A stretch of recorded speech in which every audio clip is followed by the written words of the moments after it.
চলো আজকে একটা খিচুড়ির দারুণ রেসিপি তোমাদের সঙ্গে শেয়ার করি। সবার প্রথমে মশলা তৈরি করে নিতে হবে।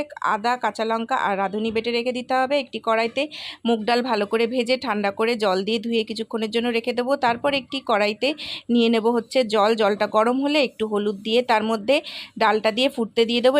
একটি কড়াইতে সর্ষের তেল গরম করে ওর মধ্যে দিয়ে দেবো নারকেলটাকে ভেজে রেখে দেবো। তারপর ওই কড়াইয়ের মধ্যেই ফোড়ন দেবো তেজপাতা, গোটা গরম মশলা, জিরে, মৌরি, শুকনো লঙ্কা আর যেই পেস্টটা বানিয়ে রেখেছিলাম সেই পেস্টটা দিয়ে ভালো করে কিছুক্ষণ নাড়াচাড়া করে নেবো। এর মধ্যে শুকনো কিছু মশলা দিয়ে দেবো, হলুদ গুঁড়ো, জিরে গুঁড়ো, ধনে গুঁড়ো, স্বাদ মতো নুন, সামান্য একটু চিনি দিয়ে ভালো করে নাড়াচাড়া করে দুটো টমেটো পেস্ট করে রেখেছিলাম সেটা দিয়ে দিলাম।